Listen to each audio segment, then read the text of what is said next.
A Germanic village near the Rhine River burns. Roman legionaries of the V Legion have broken through the wooden palisades after a 3-hour assault. The men of fighting age are dead or dying. The elderly have been killed quickly. No value, no use.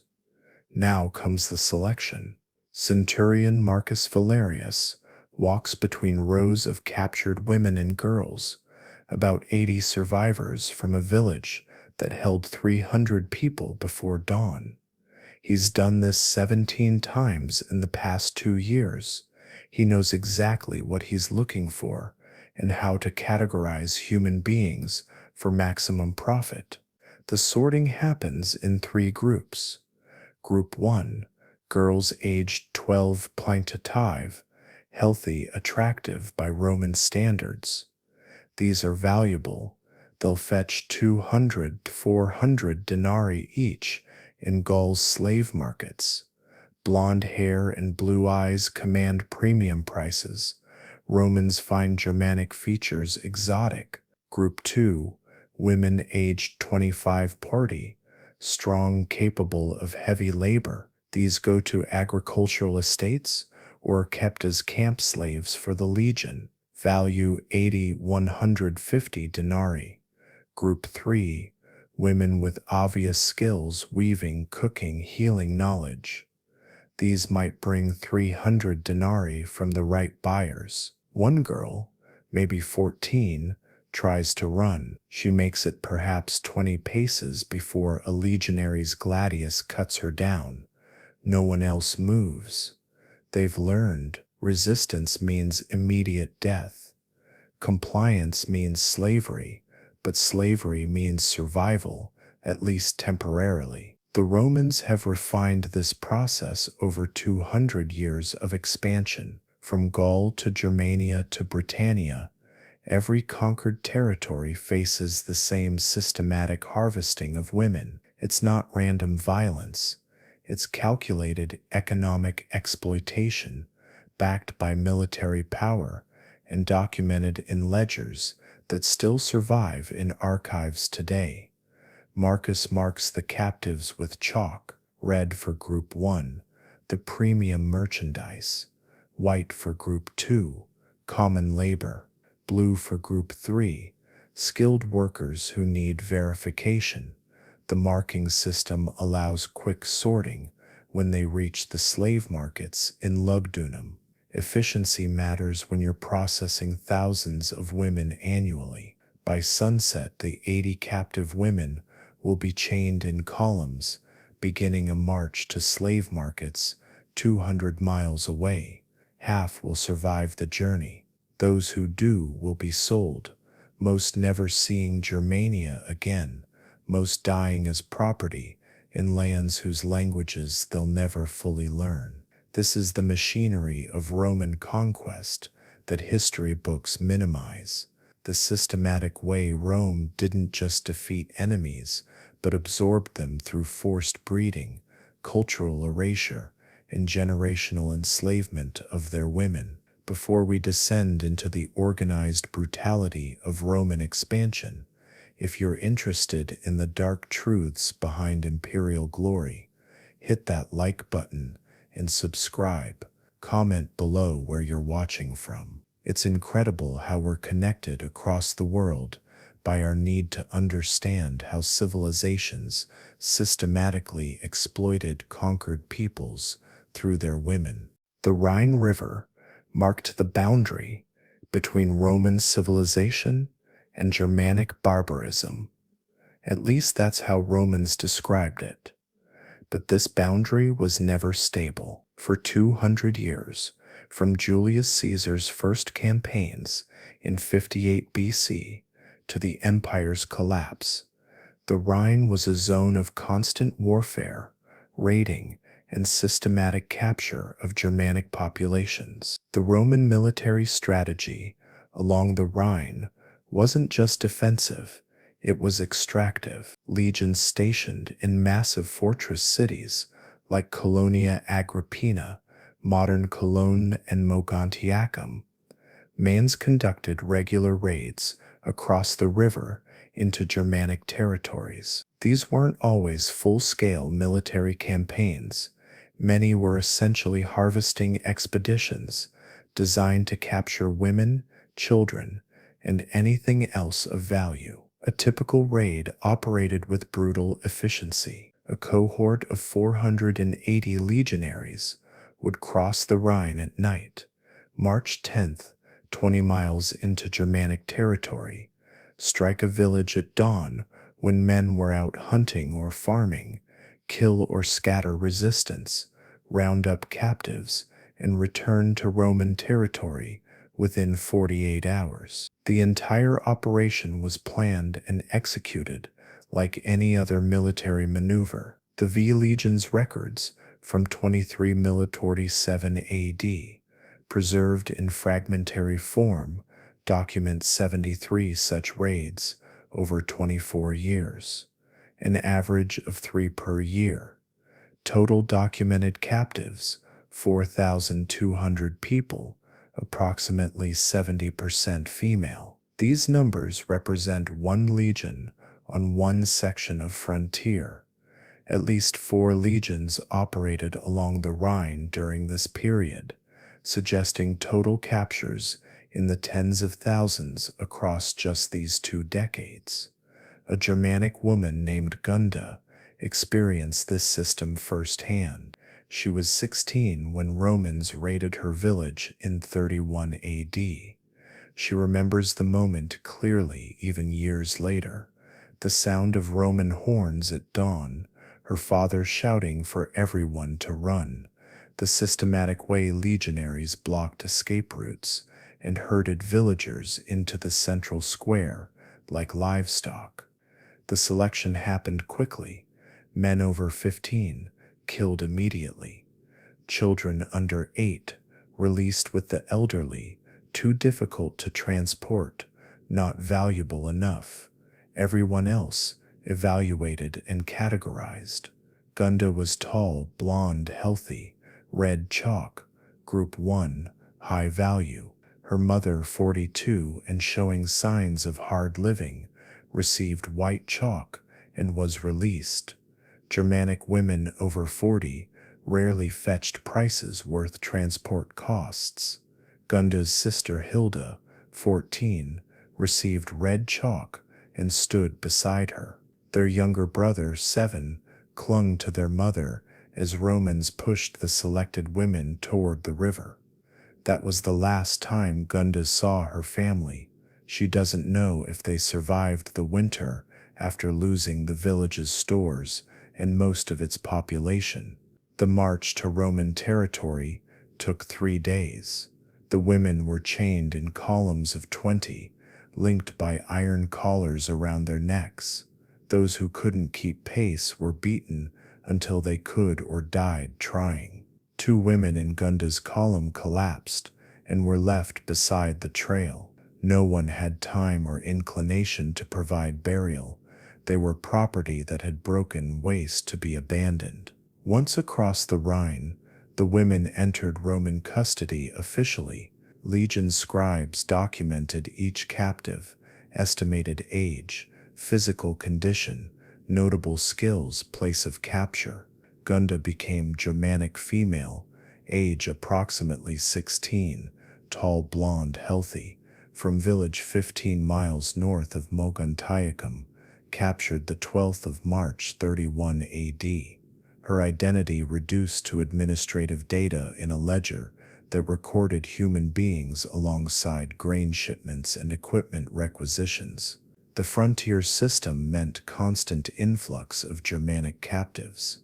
Every legion needed camp slaves, women to cook, clean, mend clothing, provide services that kept thousands of soldiers functioning. Some women became long-term camp followers, essentially enslaved to entire military units rather than individual owners. Others were sold quickly to merchants who specialized in moving captured women to markets throughout Gaul and beyond. The Rhine wasn't just a military frontier, it was a processing pipeline for human trafficking on an industrial scale. Women entered on one side as free Germanic villagers and emerged on the other as Roman property, marked, documented, and ready for sale. The system operated for centuries, becoming so normalized that Romans saw nothing wrong with documenting it in official records that have survived to modern times. Lugdunum, modern Lyon, was Roman Gaul's largest slave market and the primary destination for Germanic captives from Rhine campaigns. The market complex occupied several acres near the confluence of the Rhone and Saône rivers, strategically positioned for distribution throughout the Western Empire. The market infrastructure was extensive and sophisticated. Holding pens could accommodate 500 captives at a time, with separate areas for different categories, premium merchandise in better maintained quarters, common labor in basic enclosures, washing facilities where captives were cleaned before sale. Roman buyers expected clean merchandise, medical inspection areas where physicians verified health and checked for diseases that might reduce value or spread to buyer populations. Administrative buildings housed the scribes, auctioneers, and officials who managed what was essentially a large-scale commercial operation. Every transaction was documented. Buyer name, price paid, description of slave purchased, intended use, market taxes collected. These records were maintained for decades, providing historical documentation of systematic human trafficking that Romans saw as legitimate commerce. Gunda arrived at Lugdunum after a 10-day journey from the Rhine. She'd been fed minimally, just enough to maintain health, not enough to provide comfort. She'd been allowed to wash twice, both times supervised by guards, who made it clear that her body was no longer her own. She learned to avoid eye contact, to respond immediately to commands, to become invisible except when directly addressed. The holding pens contained perhaps 200 Germanic women when Gunda arrived, all recent captures from Rhine campaigns. They spoke various Germanic dialects. Communication was difficult, but enough shared language existed to exchange basic information. Veteran captives, women who'd been through the system before being resold, shared survival strategies. Don't resist during examination, an older woman warned. Buyers want to see compliance. If you fight, they'll either pass or pay less, and your owner will punish you for reducing his profit. Show useful skills if you have them. Another added, I know weaving that kept me out of fieldwork and probably saved my life. The auction process happened multiple times daily during campaign season. Groups of 10 women would be brought to the display platform where buyers gathered. An auctioneer would describe each woman's qualities, age, physical condition, skills if any, temperament compliant versus resistant, and origin. Germanic origin was highlighted because it commanded premium prices. Fresh Germanic captive, approximately 16 years, blonde, blue eyes, tall, healthy, virgin status verified from recent V Legion campaign. Bidding starts at 200 denarii.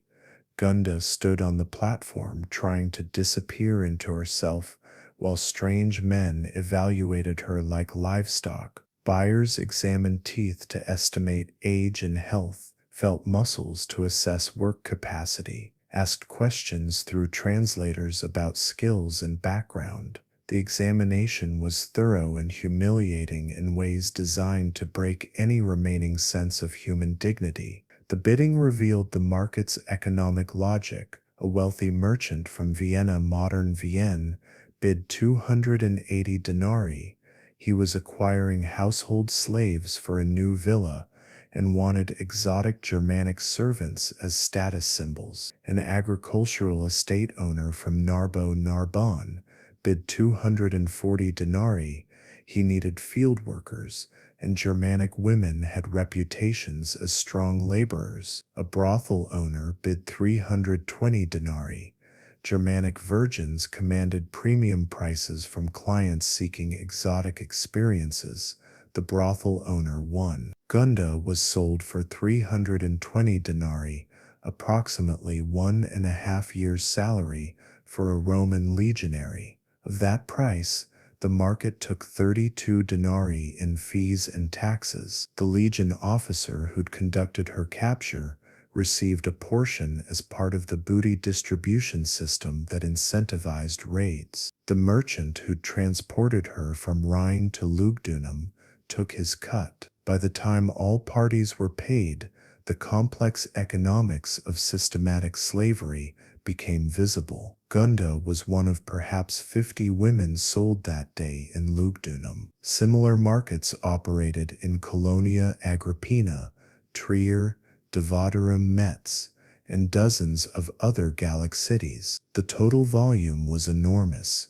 Modern estimates suggest 10,000 to 20,000 Germanic women passing through Gallic slave markets annually during peak campaign periods. The buyers transported their purchases to final destinations across the empire. Gunda ended up in Narbo's red light district, her Germanic features marketed as exotic novelty. She would spend the next 8 years there, serving Roman men who paid for access to authentic barbarian experience. Her original owner sold her after 8 years to another brothel when her appearance showed signs of hard use and Roman clients preferred fresh arrivals. Roman slavery wasn't just about exploiting captured adults.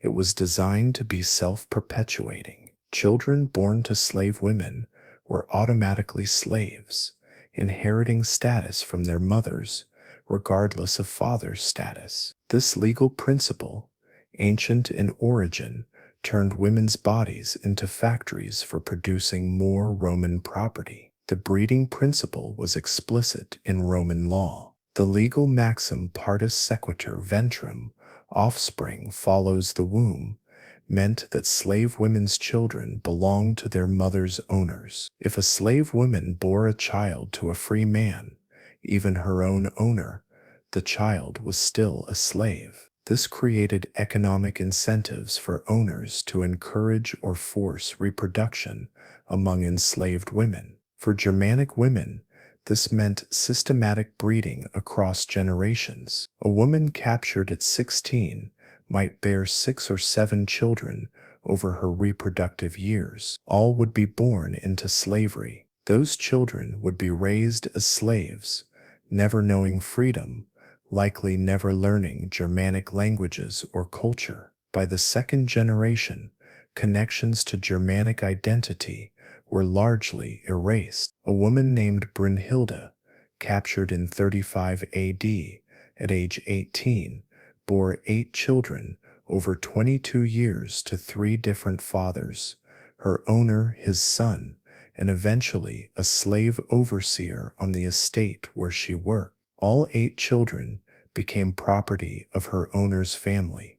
6 survived to adulthood. 3 were sold to other estates when the owner needed cash. 2 remained on the original estate as agricultural laborers. 1 daughter became a household slave for the owner's married daughter, essentially a wedding gift, human property transferred between family members. Brunhilde never knew what happened to the 3 who were sold. They disappeared into the empire's vast slave system, and she had no way to track them. The emotional devastation of watching your children treated as commodity, bought, sold, given as gifts, never fully healed, but survival required accepting it, because the alternative was death or punishment that made death seem merciful. The breeding system had mathematical elegance from an economic perspective. 1 captured Germanic woman worth 300 denarii could produce 6 slave children over her lifetime. If half survived to working age, That's 3 additional slaves worth perhaps 150 denarii each by age 15, 450 denarii total. Return on initial 300 denarii investment. The math incentivized keeping slave women alive through reproductive years and providing just enough food and care to maintain fertility. Some owners implemented explicit breeding programs. Large agricultural estates might designate certain enslaved men to father children with enslaved women, selecting for traits owners valued: physical strength, docility, intelligence for household slaves. The offspring were the estate's property, raised to work the same lands their mothers worked, perpetuating slavery across generations. The psychological impact on women was devastating. Being bred like livestock, watching children taken and sold, raising kids in slavery while teaching them compliance needed for survival. The generational trauma compounded. Mothers taught daughters to be invisible, to never resist, to accept any abuse, because fighting back brought worse consequences. This training was necessary for survival, but meant passing trauma deliberately to the next generation. Some enslaved women resisted through infanticide, killing newborns rather than raising another generation of slaves. This was extremely risky. If discovered, punishment was severe, often execution. Roman law explicitly criminalized slaves killing their own children because it destroyed owner property. But some women chose the risk, deciding that death was better than slavery for children they'd borne. The system also created complex family dynamics. Children might have free fathers, but enslaved mothers, seeing their fathers daily while remaining property. Some free fathers developed genuine affection for their enslaved children, but couldn't legally claim them without purchasing them. Few had money to buy their own offspring. The children grew up understanding that blood relationship meant nothing compared to legal ownership status. By the second and third generations, most descendants of captured Germanic women had lost connection to Germanic identity entirely. They were culturally Roman, speaking Latin as first language, worshiping Roman gods, or eventually Christian God, knowing nothing of Germanic traditions, except perhaps stories their grandmothers told. The systematic erasure of identity happened not just through initial capture, but across generational breeding that produced people who were ethnically Germanic, but culturally completely Roman. Modern genetic studies reveal this pattern's impact. Populations across southern Europe show elevated frequencies of Northern European maternal haplogroups, genetic markers inherited through mothers that indicate Germanic ancestry. But these same populations show Mediterranean Roman paternal lineages. The asymmetry indicates exactly what historical records document: systematic capture of Germanic women, breeding with Roman men, children raised as Romans. Roman law provided detailed regulations governing slavery, including specific provisions about enslaved women, their children, and owners' rights. Understanding this legal framework reveals how systematic exploitation was embedded in Roman civilization's foundational structures. The 12 Tables, Rome's oldest legal code from 450 BC, already contained provisions about slave status inheritance. By the imperial period, extensive legal commentary had developed around slavery's complexities. Jurists like Gaius and Ulpian wrote treatises examining edge cases. What happens if a slave woman is freed while pregnant? Does the child inherit freedom or slavery? The answer: if mother was enslaved at conception, child is enslaved regardless of her status at birth. The legal framework gave owners absolute power over enslaved people's bodies and reproduction. An owner could require enslaved women to bear children.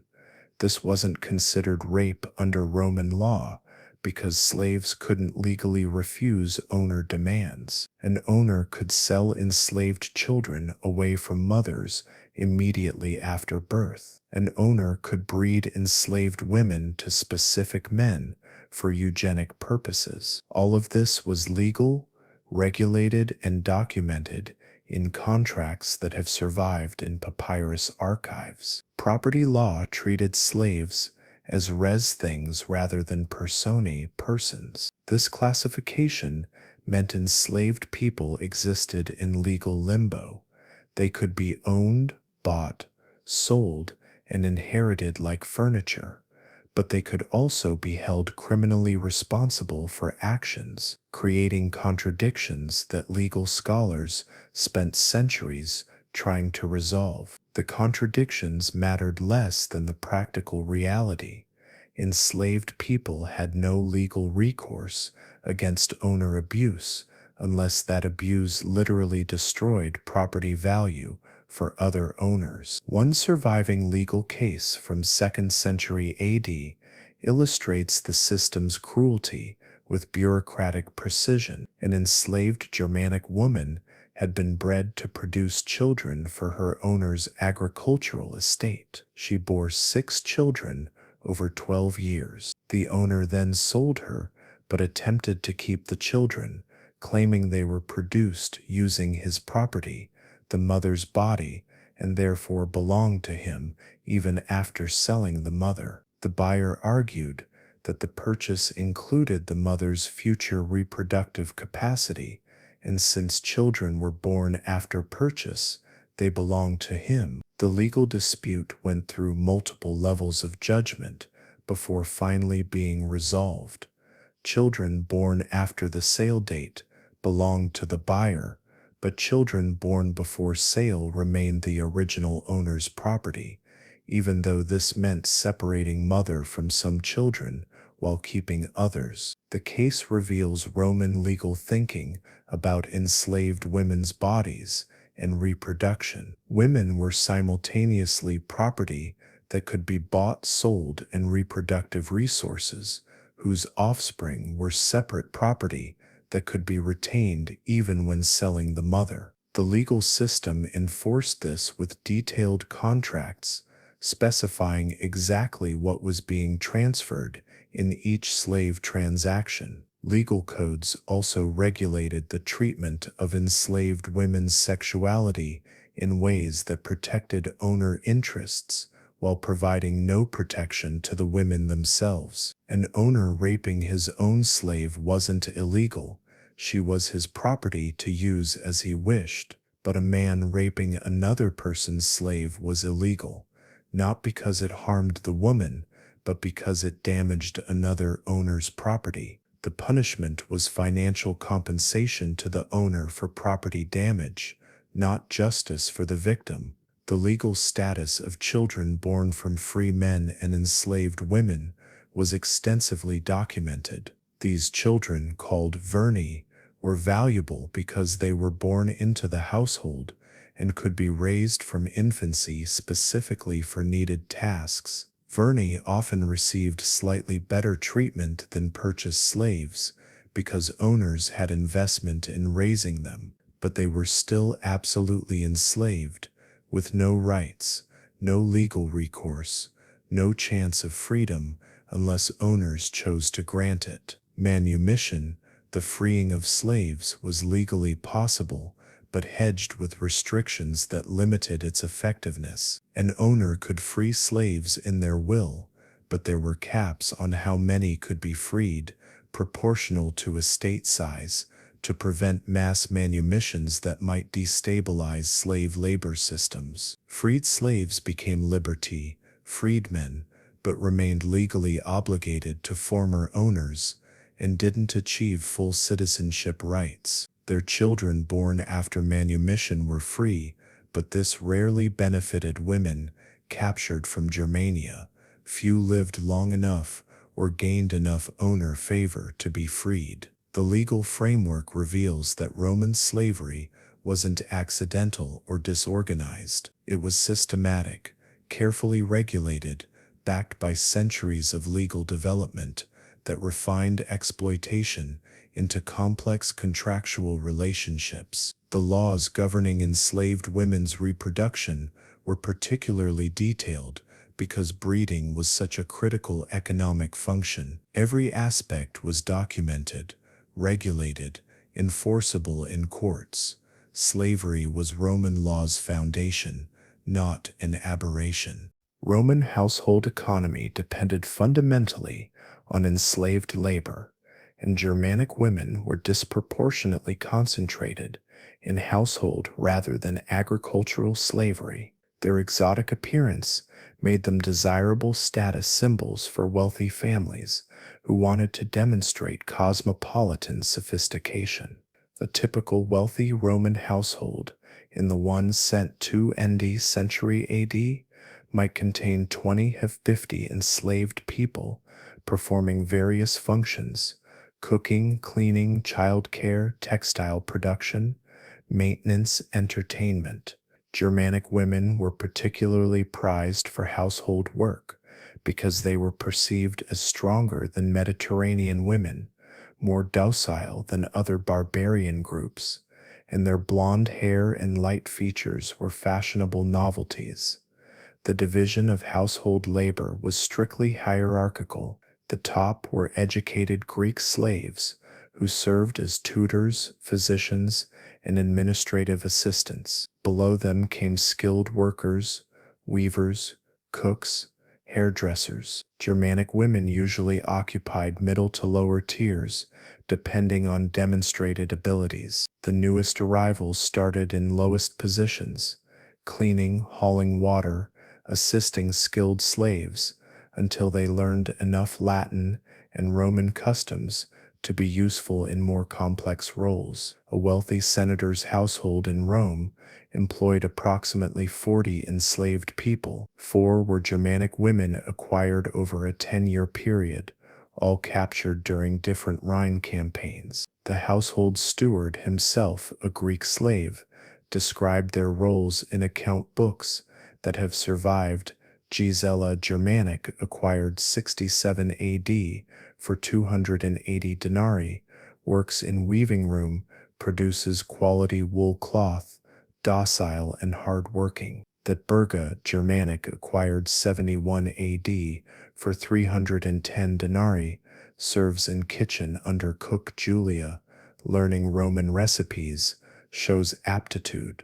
Helmtrude Germanic acquired 73 AD for 390 denarii, serves mistress directly, dresses hair, maintains cosmetics, decorative presents at banquets. Fredegund Germanic acquired 74 AD for 265 denarii, general household labor, not notably skilled, assigned various tasks as needed. These brief entries represent complete lives reduced to economic data, acquisition cost, current function, assessment of value. The account books tracked slaves like inventory because that's exactly what they were. Daily life for household slaves was constant labor with minimal rest. Wake before dawn to prepare the master's house for the day. Work until after sunset completing tasks. Sleep in cramped slave quarters,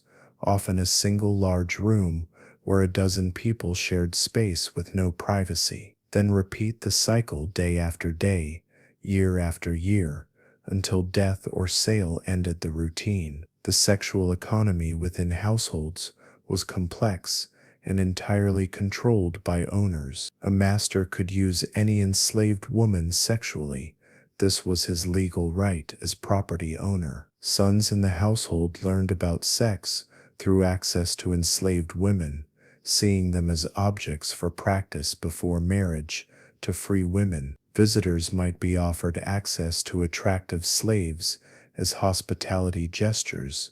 Enslaved women became amenities for entertaining guests. Germanic women's exotic appearance made them particularly vulnerable to sexual exploitation. Wealthy Romans collected exotic slaves like collectibles: a blonde Germanic woman, a black Nubian woman, a Persian woman with distinctive features, displaying them at dinner parties as conversation pieces, while also making them available for guests' use. Pregnancy was complicated in household contexts. If a slave became pregnant, the owner had to decide whether to allow the pregnancy to continue, gaining a new slave, but losing worker productivity during late pregnancy and early motherhood, or to force abortion infanticide, maintaining productivity but losing potential property. Economic calculations determined whether enslaved women became mothers. Some household slaves achieved relatively privileged positions through useful skills or by becoming favorites of particular family members. A Germanic woman who became a wealthy matron's personal attendant might receive better food, better quarters, gifts of old clothing, and protection from casual sexual exploitation. But this privilege was entirely dependent on continued favor. One mistake could return her to lowest status, and favor itself often required accepting sexual demands. The household economy also included slave marriages, contubernum, informal unions between enslaved people that had no legal status. Owners sometimes encouraged these unions to promote stability and reproduction. A Germanic woman might be paired with a male slave, told to reproduce their children born into the same household. The marriage could be dissolved any time by selling one partner away. It was owner convenience, not actual relationship recognition. Children born in households were called verni and were often viewed with slightly more sentimentality than purchased slaves. But sentimentality didn't prevent them being sold if the household needed money, or given as gifts when family members married. Germanic women raised children knowing those children could disappear at any moment, that any maternal bond was subordinate to owner economic decisions. The psychological dynamics were complex. Enslaved women formed relationships among themselves, friendships, mentorships, support networks that helped survival. But these relationships existed under constant threat of separation through sale. Trust was difficult when anyone might be rewarded for informing on others. Competition existed for better positions, more food, protection from worst abuses. The system was designed to prevent solidarity, keeping enslaved people divided and focused on individual survival rather than collective resistance. Despite systematic control, enslaved Germanic women developed forms of resistance, ranging from subtle non-compliance to desperate acts of violence. Roman responses to resistance were calculated to terrify.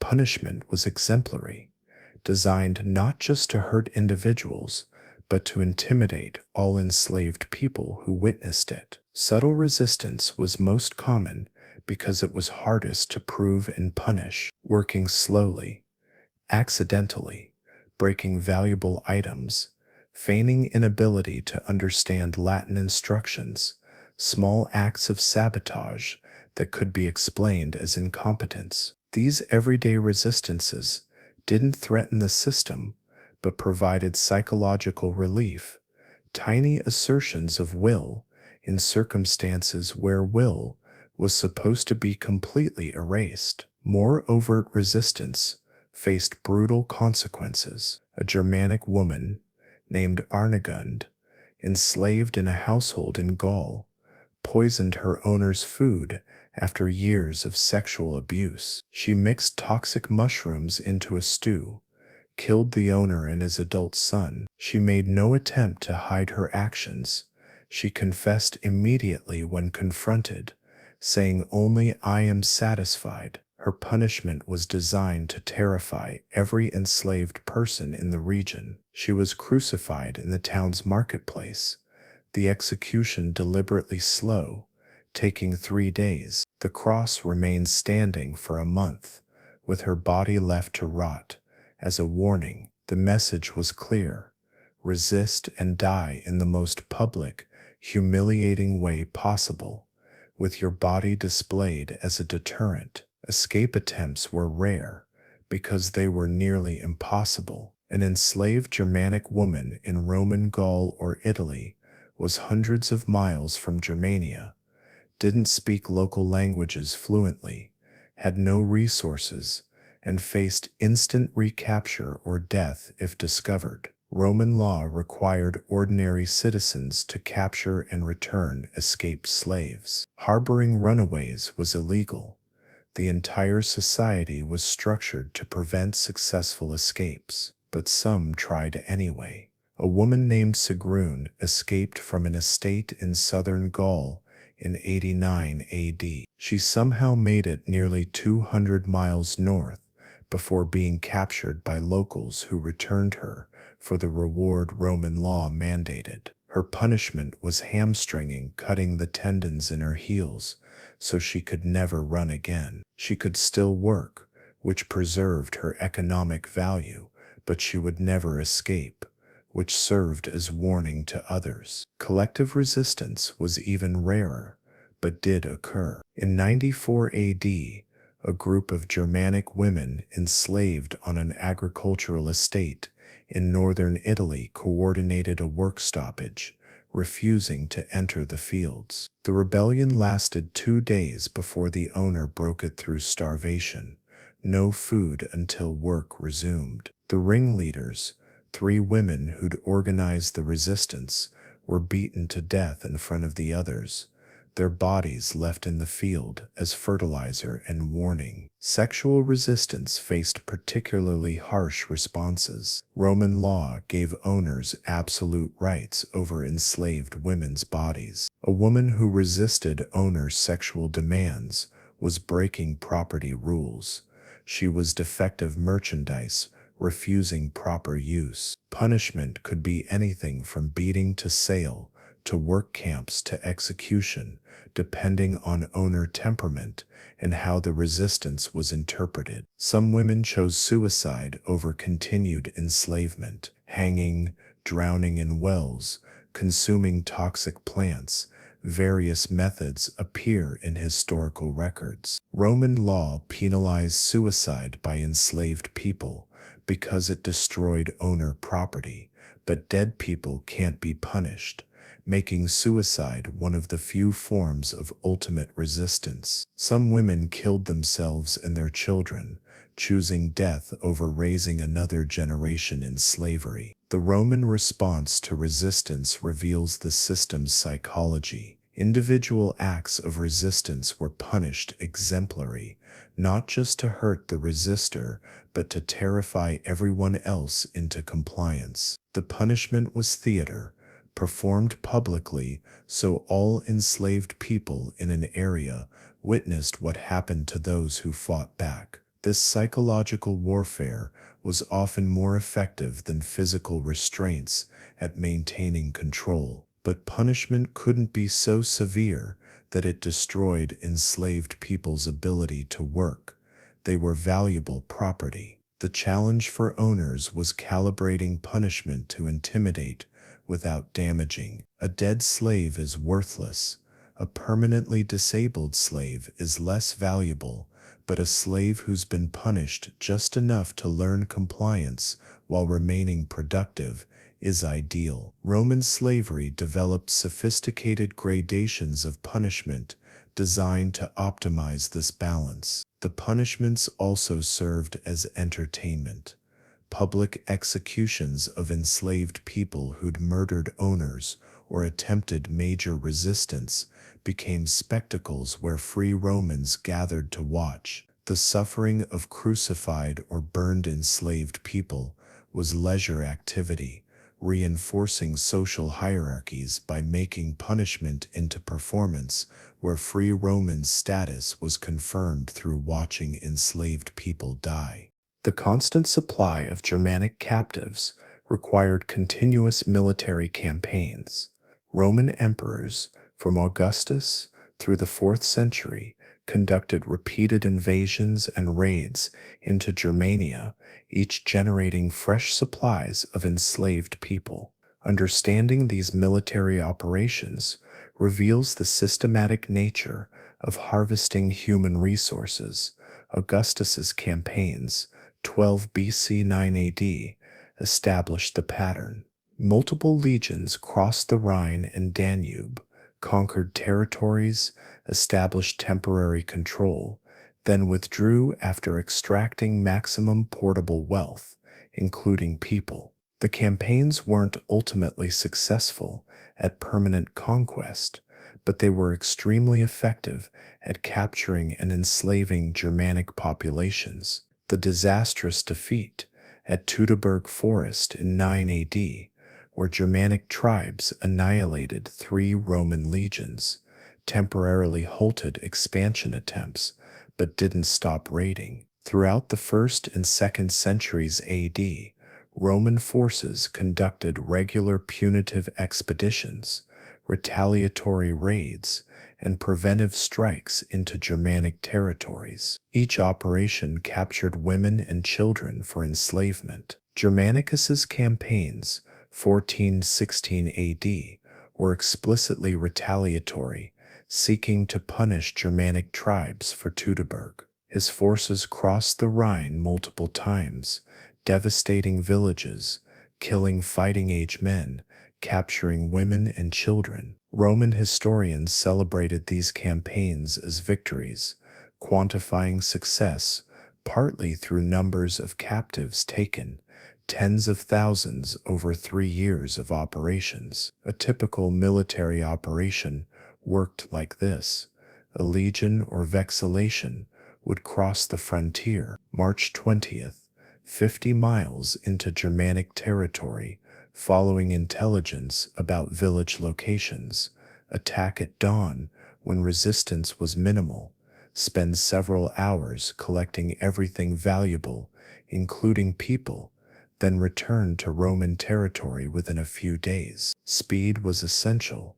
Staying too long invited Germanic counterattacks. The military logistics of capturing and transporting thousands of people were complex. Legions traveled with supply trains, including empty wagons, specifically for transporting captives and plunder. Guards were assigned to manage captive columns during the march back to Roman territory. Medical staff treated valuable captives who became injured but were worth preserving. The entire operation was planned and executed with the same efficiency as any military maneuver. Soldiers were incentivized to capture rather than kill through Rome's booty distribution system. A portion of campaign spoils went to the legion collectively, but individual soldiers could claim personal shares of what they captured. A legionary who captured a valuable Germanic girl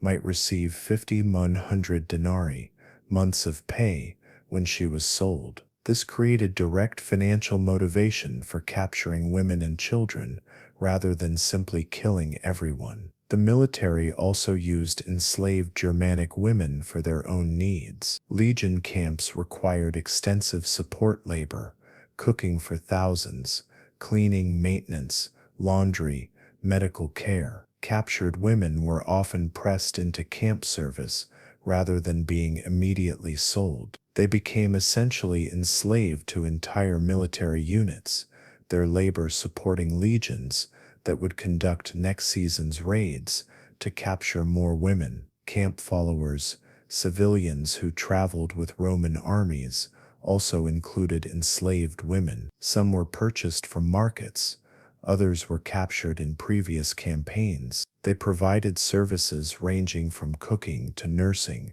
to sexual availability for officers and soldiers. This population was vulnerable to extreme abuse, since they were isolated from legal protections that even nominally existed in civilian contexts. The scale of military capture was enormous. Conservative estimates based on fragmentary Roman military records suggest that during peak periods of conflict, 1st. and T centuries AD, Roman forces captured 5,000, 10,000 Germanic people annually, approximately 60 to 70% of whom were women and children. Over 2 centuries of active campaigning, this represents 600,000 to 1.2 million people, staggering numbers that fundamentally altered Germanic demographics and Roman slave populations. Germanic tribes fought back, but they faced overwhelming disadvantages. Roman legions were professional, well-equipped, logistically supported by empire-wide resources. Germanic warriors were brave, but disorganized, lacking the equipment and institutional knowledge to effectively resist Roman military systems. Individual battles might go Germanic ways, like Teutoburg, but sustained resistance required resources tribes simply didn't have. Roman slavery didn't just exploit people's labor, it systematically erased their cultural identities, replacing them with Roman culture through a process that was deliberate, comprehensive, and remarkably effective across generations. For captured Germanic women, cultural erasure began immediately upon entering Roman custody. They were forbidden from speaking Germanic languages. In many households, owners viewed barbarian tongues as threats to control and signs of insufficient assimilation. Women caught speaking Germanic dialects faced punishment ranging from beatings to food deprivation. The message was clear: your language is worthless. Learn Latin or suffer. The pressure to learn Latin was enormous and immediate. Commands were given in Latin, and failure to understand meant punishment. Within months, most women developed basic comprehension. Within a year or two, they spoke primarily Latin, even with other Germanic slaves, because it was safer and more useful than maintaining linguistic connections to destroyed homelands. Names were changed immediately upon enslavement. A woman born Brunhilda became Prisca, Fortunata, or whatever Roman name her owner assigned. Germanic names were considered barbaric, difficult to pronounce, inappropriate for property. The new name served multiple functions. It made the woman easier to address. It erased her original identity, and it marked her as Roman property rather than Germanic person. Using birth names became dangerous, identifying you as resistant to assimilation. Religious practices faced systematic suppression. Germanic women's tribal religions, worship of gods like Freyja, Freyr, or Wotan, were forbidden as superstitious barbarism. Women were required to participate in Roman religious ceremonies, making offerings to Roman gods they didn't understand or believe in. This forced participation was superficial initially. Most women maintained secret beliefs while outwardly complying. But over time, especially after Christianity's spread in the 4th century, the old religions faded. Children born into slavery never learned tribal practices, growing up with Roman Christian religion as their only spiritual framework. Clothing and appearance were forcibly Romanized. Germanic women arriving in tribal dress, practical woolen garments, distinctive jewelry, specific hairstyles marking clan and status, were stripped and redressed in Roman tunics and robes. Their hair was cut and styled in Roman fashions. Tribal jewelry was confiscated and sold. Within weeks, they looked like Roman women, their ethnic distinctiveness visible only in physical features, like blonde hair or light eyes that Romans found exotic. Food culture changed completely. Germanic diets based on dairy, meat, and barley were replaced by Mediterranean diets heavy in wheat, olive oil, and wine. Women working as cooks learned Roman recipes, Roman ingredients, Roman meal patterns. Within a generation, Germanic food traditions were forgotten. Descendants of captured women grew up eating Roman cuisine, never tasting the foods their grandmothers had known. Social customs and behaviors were systematically replaced. Germanic women came from tribal societies with different gender roles, marriage customs, child rearing practices. All of this was overwritten by Roman expectations. They learned to behave as Roman servants, adopting submissive postures, appropriate ways to address masters, proper domestic hierarchies, Germanic customs for childbirth, coming of age, mourning, all were replaced or forbidden. The erasure accelerated across generations. A woman captured at age 16 might maintain internal sense of Germanic identity throughout life, despite outward assimilation, but her children born into slavery learned nothing of Germania, except perhaps stories their mother told in whispers. These second-generation descendants spoke only Latin, worshipped Roman gods, wore Roman clothes, ate Roman food. They were ethnically Germanic, but culturally entirely Roman. By the third generation, the connection to Germanic heritage was essentially lost. Grandchildren of captured women knew their physical features came from somewhere north of the Rhine, but they had no knowledge of languages, customs, religions, or practices that had defined their grandmothers' identities. The systematic cultural genocide was complete. They looked Germanic, but thought and acted as Romans. Some women tried to preserve fragments of identity. They taught their children a few words in Germanic dialects, sang old songs when no one was listening, told stories about tribal heroes and gods. These acts of cultural resistance were dangerous, but psychologically necessary.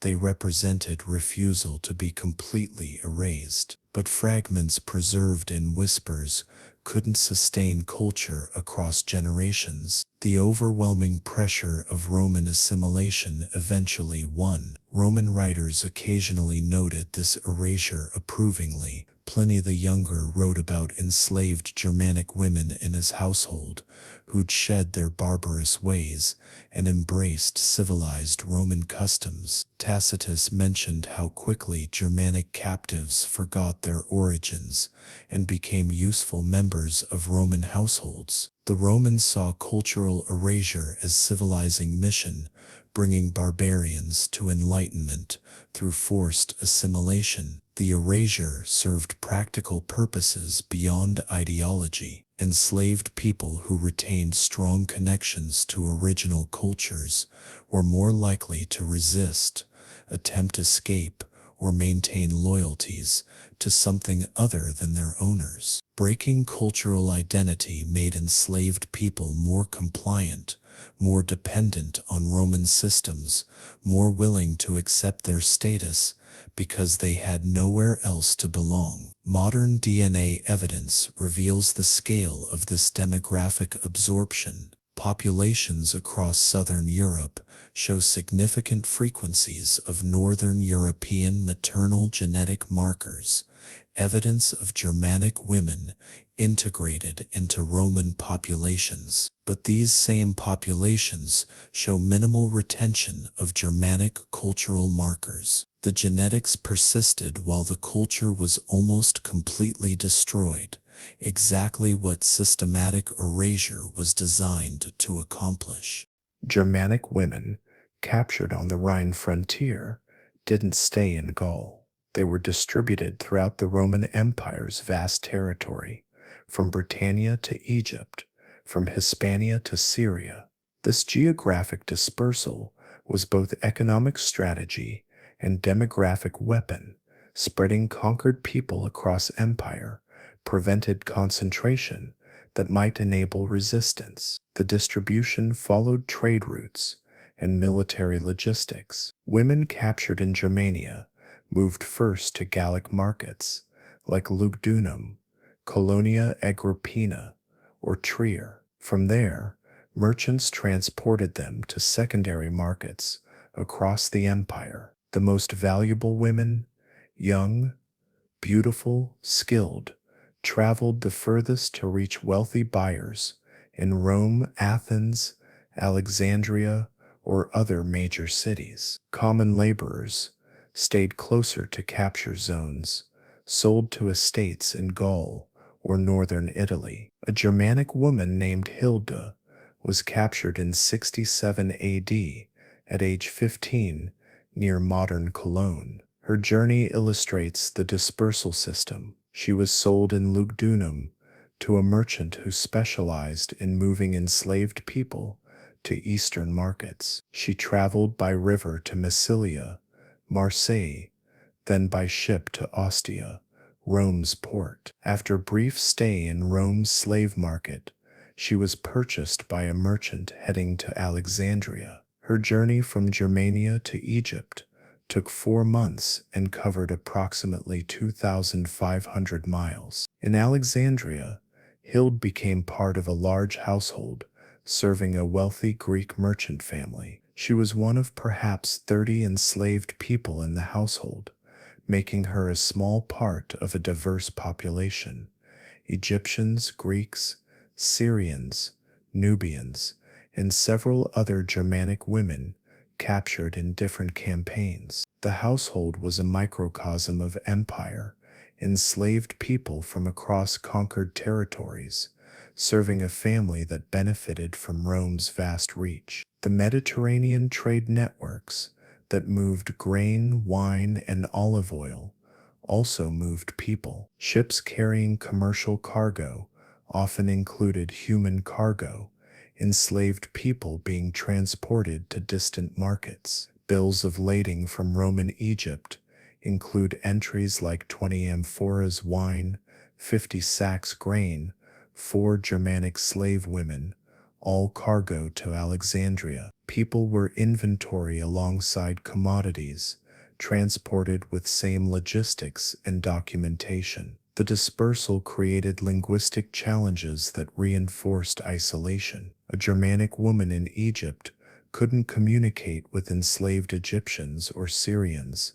They shared no common language initially. Latin became the lingua franca among enslaved populations across the empire, but this took time to learn. The language barrier prevented organizing resistance or maintaining cultural connections, keeping enslaved people divided and dependent on owners for basic communication. Climate was brutally difficult for northern women suddenly in Mediterranean or even African environments. Germanic women from cold forested territories found themselves in hot, arid climates their bodies weren't adapted to. Many suffered health problems from heat stress, different diseases, unfamiliar food sources. Mortality among transported Germanic women was higher than local populations, but Romans accepted these losses as cost of doing business.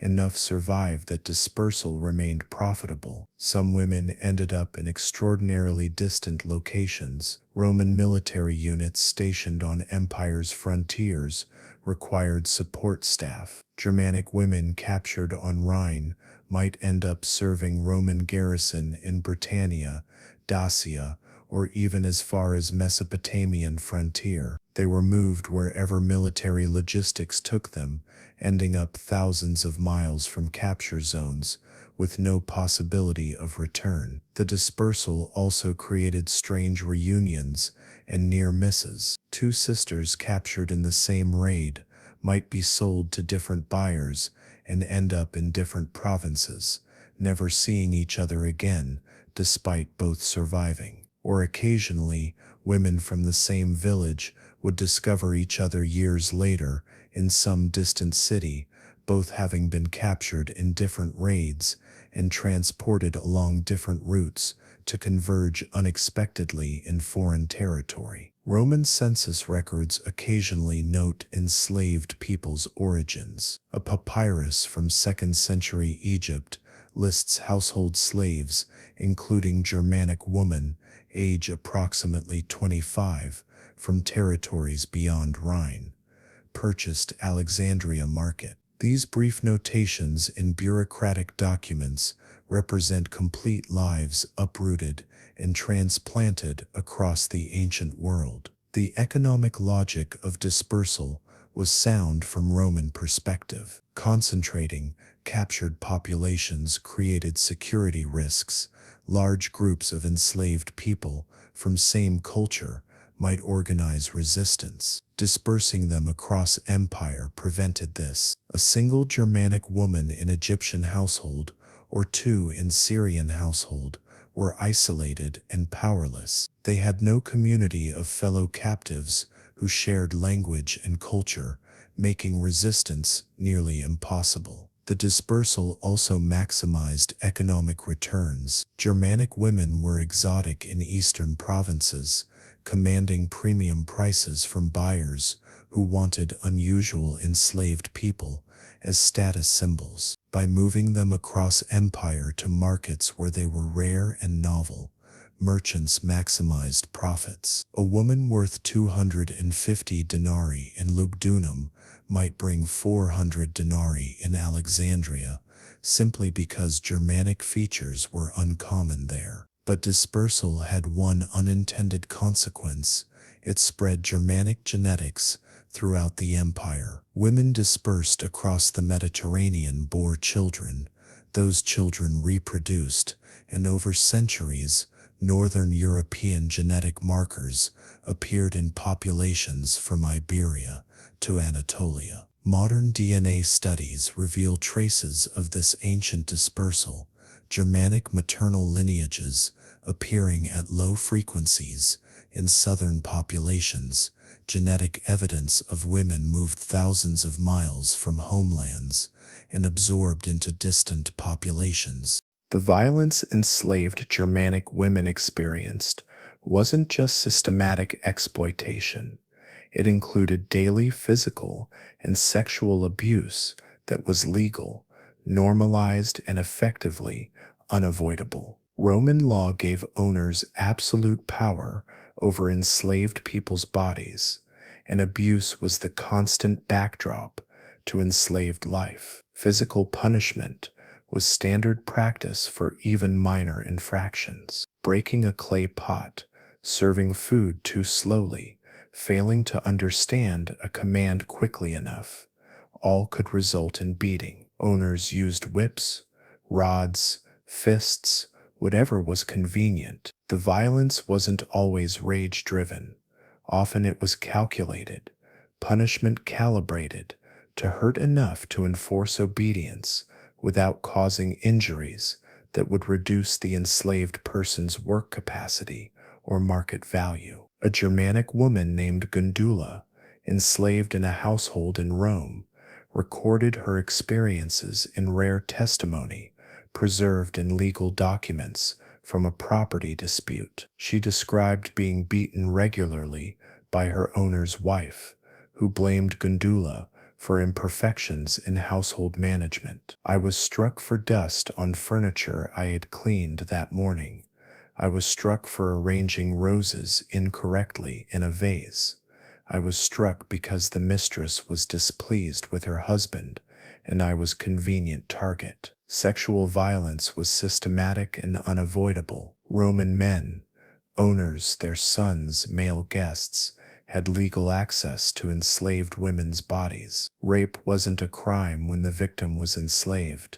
It was exercise of property rights. Germanic women were particularly vulnerable to sexual exploitation because their exotic appearance made them desirable to Roman men who viewed them as exciting novelties. The violence started young. Girls as young as 12 or 13 faced sexual abuse from household males. For many enslaved women, sexual violation was their introduction to slavery, taught from adolescence that their bodies belonged to others, that resistance was futile and punished, that survival required accepting abuse as normal. Multiple abusers were common. A household might include an owner, his adult sons, male relatives living in the home, and male guests who visited regularly. Enslaved women could be abused by any of them. The cumulative trauma of repeated violation by multiple men, sometimes over years or decades, created psychological damage that never fully healed. Pregnancy from sexual abuse created additional vulnerabilities. If an enslaved woman became pregnant from owner or household member, she might receive slightly better treatment temporarily. The pregnancy represented valuable property developing, but after birth, the child would be taken and abuse would resume. Some women were systematically bred, kept pregnant repeatedly to produce more enslaved people, their bodies used as factories for generating owner property. Torture wasn't uncommon. Enslaved people suspected of theft, escape attempts, or other serious infractions faced interrogation under torture. Roman law explicitly allowed torturing enslaved people to extract confessions or information. Methods included whipping until flesh tore, burning with hot metal, stretching on racks, or suspension in painful positions for hours. Germanic women who resisted or were suspected of resistance faced these extreme measures. Mutilation was used as punishment that preserved work capacity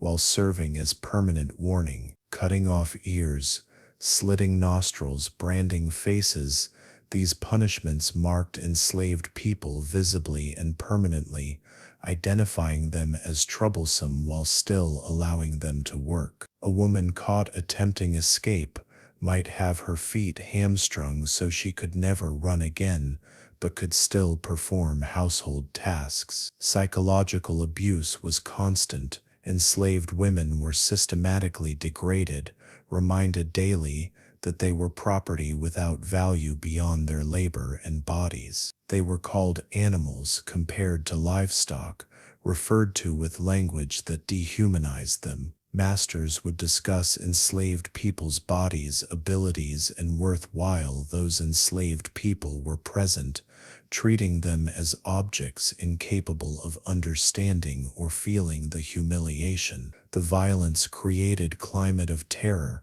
that was arguably more effective than physical restraints at controlling enslaved populations. When anyone could be beaten at any moment for any reason, when sexual violation could happen without warning, when torture was legal response to suspicion, enslaved people learned to be hypervigilant, constantly monitoring owners' moods, anticipating demands before they were voiced, making themselves invisible when possible. The psychological toll was enormous. Some women broke under the constant violence. They became shells, dissociating so completely that they moved through days mechanically, emotionally absent from their own lives. This psychological death, while physically alive, was survival mechanism, but also represented victory for the system.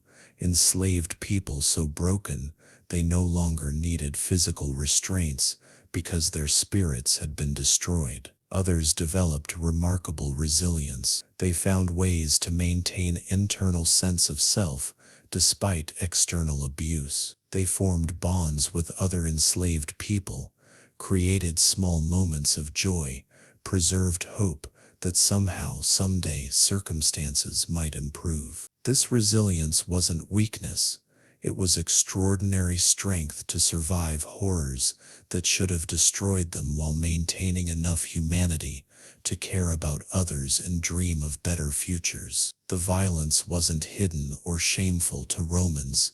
It was normal, expected, and openly discussed. Roman writers casually mentioned beating slaves for incompetence. Letters between friends included references to punishing enslaved people who displeased them. The violence was so normalized that it didn't even register as noteworthy unless it was extreme enough to damage valuable property.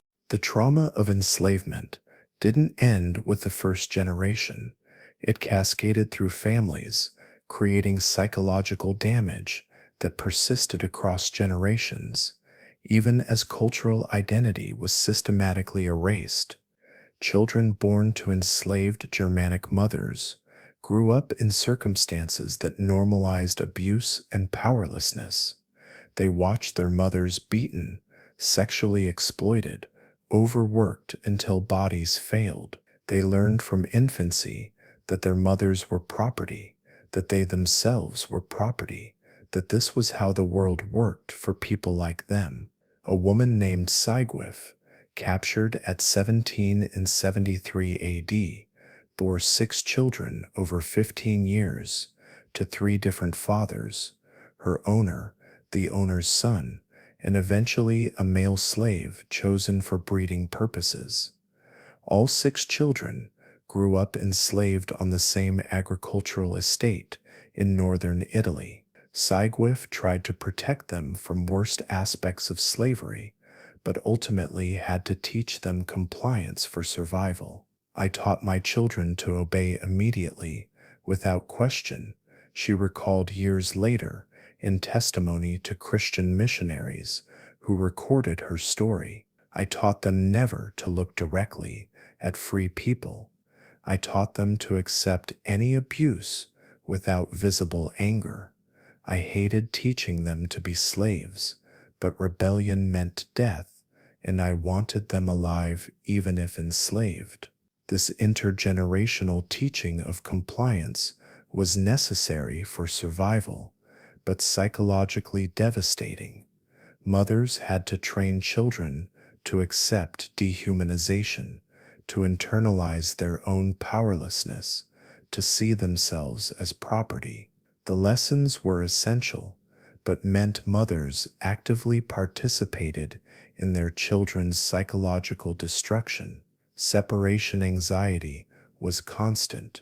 Children born to enslaved mothers knew they could be sold away at any moment. There was no security, no certainty that the parent-child bond would last beyond childhood. Many enslaved children were sold between ages 8 to 12, when they were old enough to work independently, but young enough to be easily controlled in new environments. Mothers lived with constant knowledge that their children might disappear, that any day could be the last they'd see a son or daughter.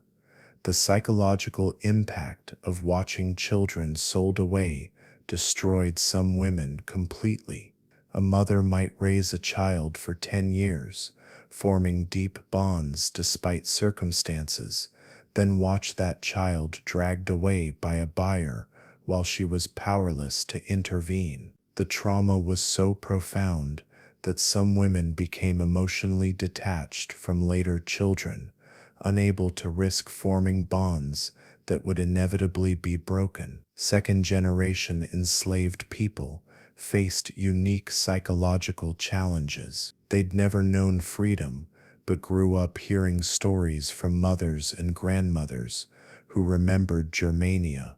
These stories created longing for something they'd never experienced, making their enslavement even more painful. They existed between two worlds, culturally Roman through forced assimilation, but aware that their ancestors had been free tribal people. The trauma manifested in various ways across generations. Some families develop patterns of depression and despair passed from mothers to daughters. Others developed hypervigilance and anxiety, constant monitoring of danger, inability to relax, seeing threats everywhere. Still others developed dissociation, emotional numbness that made surviving daily abuse possible, but left people unable to fully experience life. Reproductive trauma was particularly damaging across generations. Mothers who'd been bred like livestock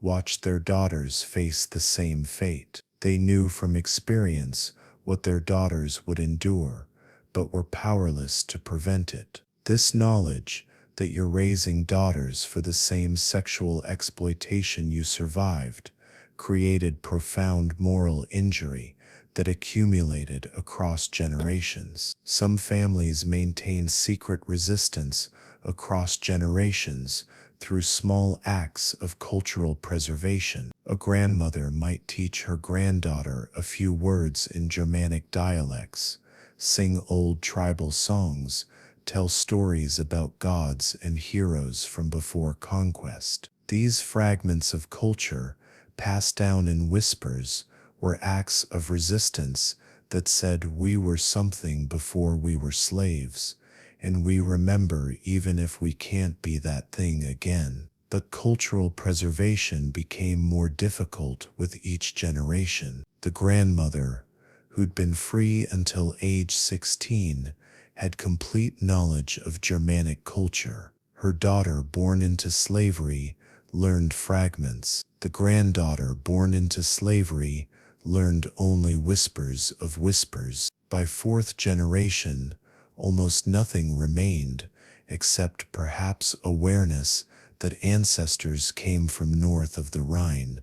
The specific customs, languages, and beliefs were lost. The generational trauma also created complicated family dynamics. Children with different fathers might have different skin tones, features, or opportunities, depending on whether their fathers were owners or other enslaved people. This created hierarchies within enslaved families. Some children were more valuable property than others. Some received marginally better treatment. Some were sold while others were kept. These distinctions fractured families already under enormous stress. Christian conversion, which accelerated in the 4th century, provided some enslaved families with new framework for processing trauma. Christian teachings about suffering, redemption, and eventual divine justice gave psychological tools for surviving circumstances that might otherwise seem unendurable. But Christianity also reinforced enslavement by teaching that earthly suffering was temporary and that obedience to masters was godly, making religious conversion a complex mixture of genuine spiritual solace and ideological control. Modern psychological research on generational trauma, studied in contexts like slavery in Americas, Holocaust survivors, and other systematic oppression, suggests trauma can be transmitted through family dynamics, storytelling, and possibly even epigenetic changes. The descendants of enslaved Germanic women carried trauma effects even after slavery ended, even after cultural identity was erased, because trauma itself became part of family legacy. The scale of Rome's exploitation of Germanic women was enormous, operating continuously for approximately 400 years and involving hundreds of thousands of women. Understanding the numbers reveals this wasn't occasional cruelty, but industrial-scale systematic exploitation fundamental to Roman economy. Conservative estimates based on fragmentary Roman military records, slave market documentation, and demographic modeling suggest 10,000–15,000 Germanic people were captured annually during active campaign periods, roughly 50 BC to 250 AD. Of these, approximately 60 to 70% were women and children, as adult men were typically killed during conquest. This suggests 6,000–10,000 Germanic women and girls entered Roman slavery annually during peak periods. The numbers varied significantly by period. During major campaigns, Julius Caesar's Gallic Wars, Augustus's Germanic campaigns, later punitive expeditions, captures spiked dramatically. A single campaign might capture 20,000–30,000 people in a season. During quiet periods, captures dropped to perhaps 2,000–30,000 annually from small raids and border incidents, averaging across the approximately 300 years of active capturing 50 BC to 250 AD, after which Germanic pressure on Rome reversed dynamics. A conservative mid-range estimate suggests 500,000 men at 800,000 Germanic women and girls entered Roman slavery. This is only captured women. It doesn't include their children born into slavery, who might number 2-3 times as many across generations. The economic value was staggering. At average prices of 150-250 denarii per captive Germanic woman, accounting for age, health, and skills, the total economic value of captured Germanic women over 300 years reached approximately 150 million denarii. To contextualize, this was roughly equivalent to 10-15 years of the entire Roman military budget at its height. But the breeding principle multiplied value. A woman worth 200 denarii who produced 5 enslaved children over her lifetime created 800 minus 1,000 denarii in total value, assuming 150-200 denarii per child by working age. The generational reproduction meant initial investment of 100 minus 150 million denarii generated perhaps 300 minus 400 million denarii in total value across 2 generations. The slave markets that processed these women were themselves major economic infrastructure. Markets in Lugdunum, Colonia Agrippina, Trier, and dozens of other cities employed hundreds of people: auctioneers, scribes, guards, medical inspectors, building maintenance, food suppliers. The market fees and taxes generated substantial revenue for local governments. Slave trading was a significant industry that employed thousands and generated millions in economic activity annually. Transport logistics were similarly extensive. Merchants specializing in moving enslaved people between capture zones and markets operated throughout the empire. They provided shipping, overland transport, food and housing during transit, insurance against losses. This created an entire sector of the economy dependent on continuous supply of enslaved people. The agricultural estates that absorbed much of the enslaved population were economic engines of the empire. Large estates in Italy, Gaul, Hispania, and North Africa produced grain, wine, olive oil, and other goods that fed Roman cities and armies. These estates depended fundamentally on enslaved labor. Without constant supply of enslaved workers, including captured Germanic women, the agricultural system would have collapsed, threatening Rome's entire economic model. Household slavery was equally dependent on continuous supply. The wealthiest 10% of Roman society, approximately 1-2 million people, employed perhaps 3-5 million enslaved people in households, workshops, and businesses. Germanic women were a significant portion of this household labor force, particularly in northern provinces. Their labor freed wealthy Romans for politics, philosophy, arts, and leisure that defined Roman civilization. The economic dependency created vicious incentives for perpetual warfare. When economy depends on steady supply of enslaved people, peace threatens economic interests. Border commanders understood that successful raids generated valuable captives, part of which they'd receive as booty shares. Governors knew that enslaved people sold in their provinces generated tax revenue. The entire system incentivized continued raiding and conquest, even when military strategic value was questionable. Legal and administrative infrastructure supporting slavery was massive. Legal codes detailing ownership rights, inheritance, sale procedures, courts adjudicating ownership disputes, administrative systems recording slave transactions, collecting taxes, tracking ownership changes. This infrastructure employed thousands of legal professionals, scribes, and officials. Slavery wasn't just economic activity, it was embedded in legal and administrative foundations of Roman society. The scale had demographic impacts on both Romans and Germanic peoples. Removal of hundreds of thousands of women from Germanic populations affected tribal demographics,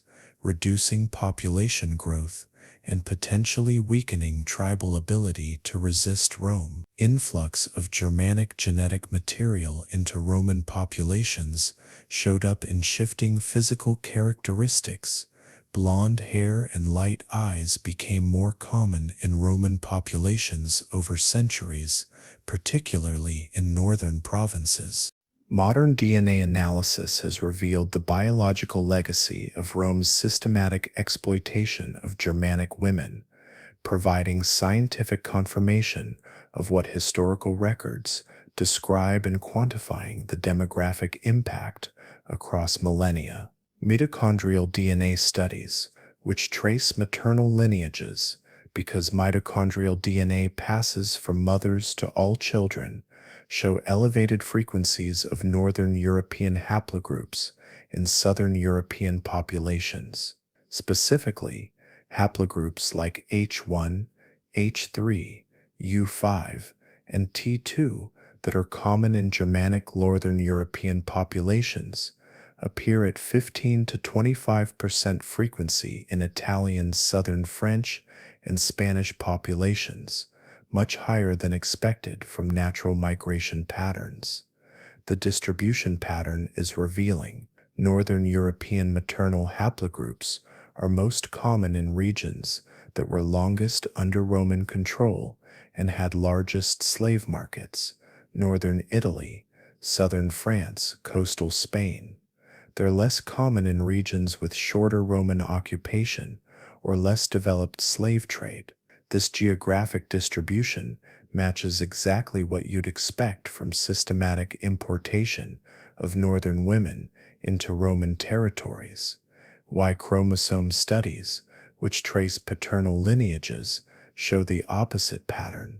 Southern European populations show predominantly Mediterranean, Roman paternal lineages with minimal Northern European contribution.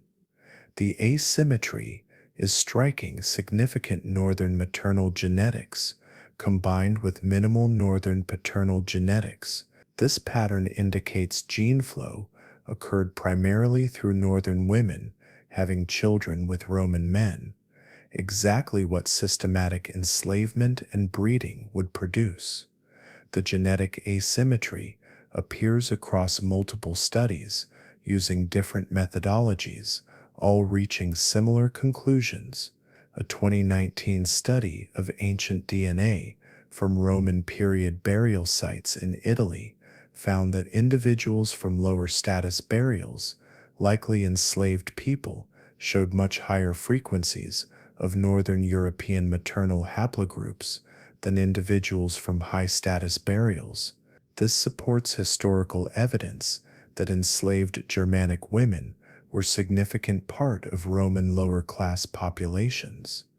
The genetic impact extends beyond maternal haplogroups. Studies of admixture, mixture of genetic ancestry from different source populations, show that modern Mediterranean populations have 5 to 15% Northern European ancestry, depending on region. This ancestry appears to date primarily to the Roman period, based on techniques that can estimate when genetic mixing occurred. The timing matches exactly when historical records document systematic capture of Germanic women. One particularly striking finding comes from studies of surnames and genetic markers in Italy. Families with Latin surnames, not Germanic, show frequencies of Northern European maternal haplogroups similar to the general population,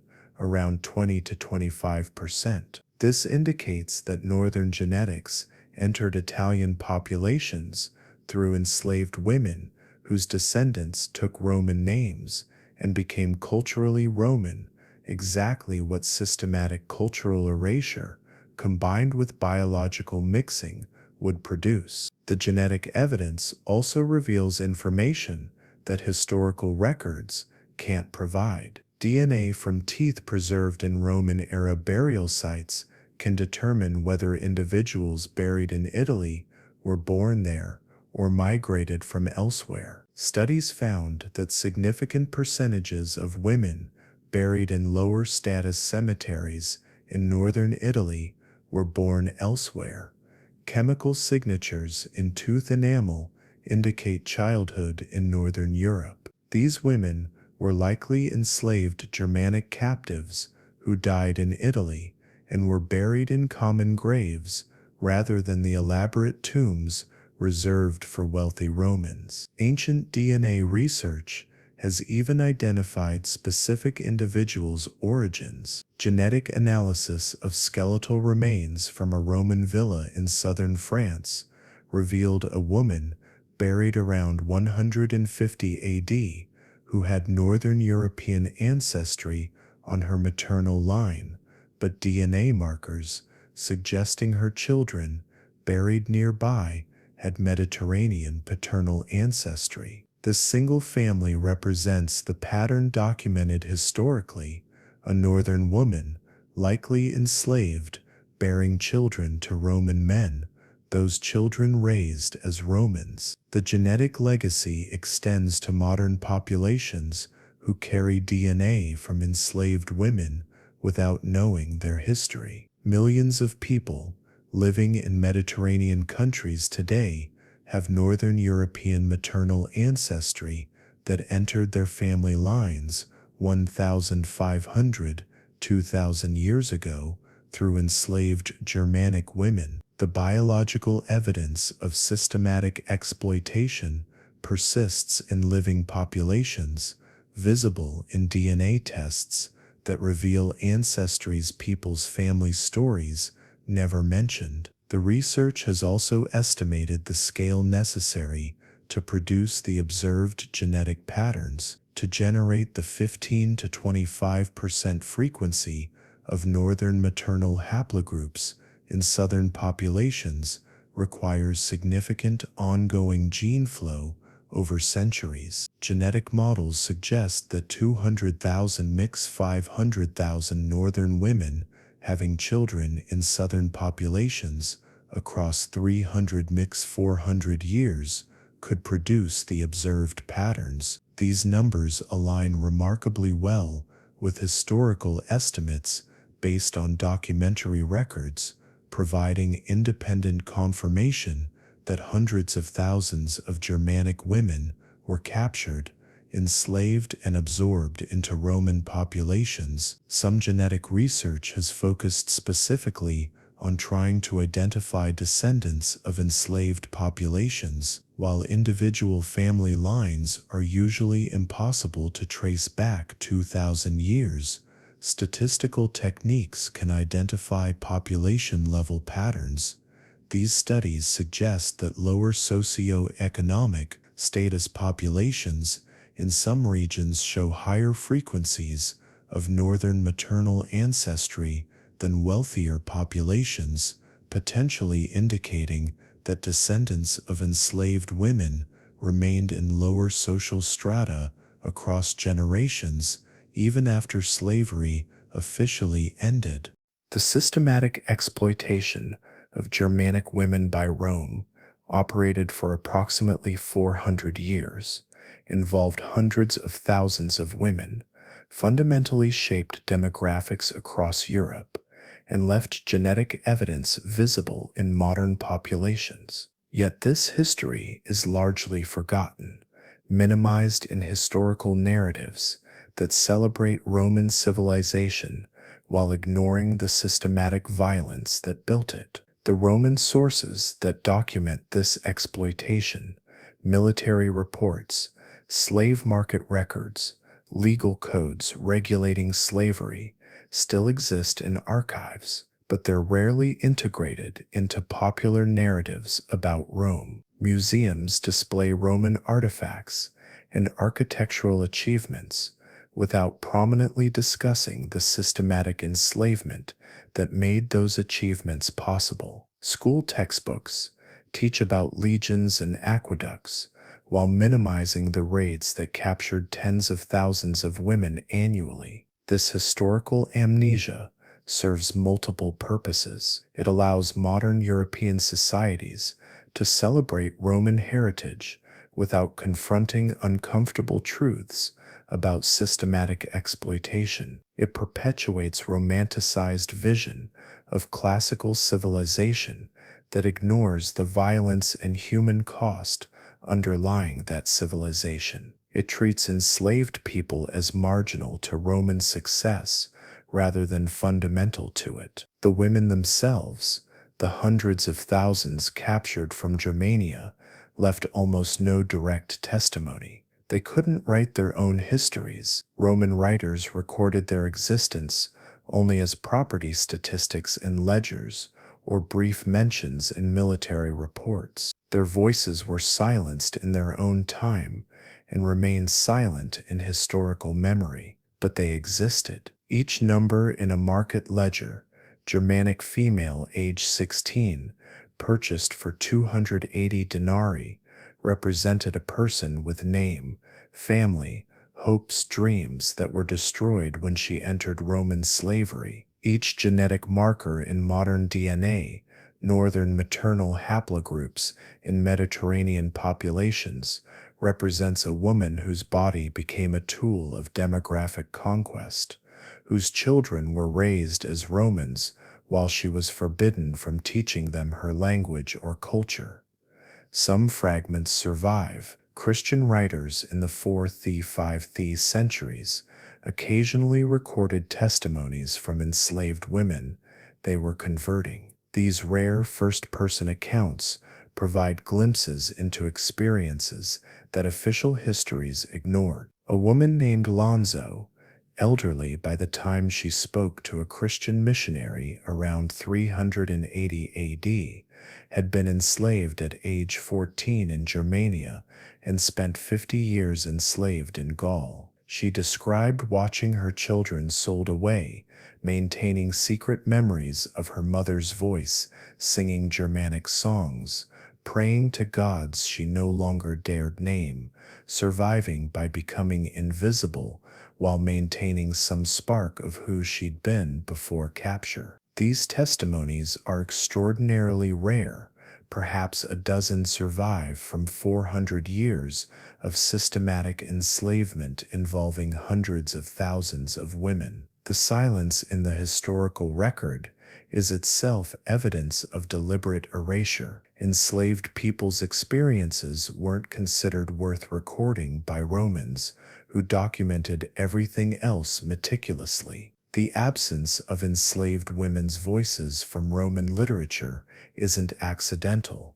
It reflects systematic dehumanization, where enslaved people existed as objects rather than people with experiences worth preserving. Modern archaeology occasionally uncovers physical evidence, mass graves of individuals buried without ceremony, often showing signs of malnutrition, hard labor, and violence. DNA analysis reveals these were women and children from Northern Europe, buried in southern regions far from their origins. The archaeological evidence confirms what documents describe: systematic capture, transport, exploitation, and disposal of human beings whose deaths mattered so little they were buried in unmarked pits. The legacy of this systematic exploitation shaped Europe in ways still visible today. The demographic mixing that produced modern Mediterranean populations, the cultural erasure that destroyed Germanic tribal societies, the economic foundations of Roman prosperity that depended fundamentally on enslaved labor, the legal and social structures normalizing systematic exploitation that would be refined and replicated in later Atlantic slave trade. If this exploration of Rome's systematic exploitation of Germanic women has revealed how classical civilization built itself on foundations of violence, I've prepared another buried chapter of history. The next video will uncover another empire's approach to conquered women, different methods, similar brutality, equal historical silence. Subscribe so we can continue revealing the voices history deliberately suppressed. These women existed. They mattered. Their suffering built empires that textbooks celebrate. The least we can do is remember them, not as nameless victims or property statistics, but as human beings who faced systematic violence with whatever courage and survival skills they could muster. The Rhine River still flows along the boundary where Roman legions raided for centuries, capturing thousands of Germanic women. Modern tourists photograph the ruins of Roman fortresses without markers, acknowledging that these were staging points for human trafficking expeditions. The stones remember everything. The silence is our choice. Remember them. Remember the 500,000 mites, 800,000 Germanic women who entered Roman slavery over 400 years. Remember their children raised as Romans while mothers were forbidden from teaching them their language. Remember the genetic evidence preserved in DNA of millions of living people who carry maternal ancestry from enslaved women whose names are lost forever. History celebrates Roman civilization, but civilizations built on systematic exploitation of conquered people's women deserve complete historical accounting, not just architectural achievements, but the violence that made those achievements possible. These women's bodies built the Roman Empire as surely as engineers and soldiers did. They deserve more than silence.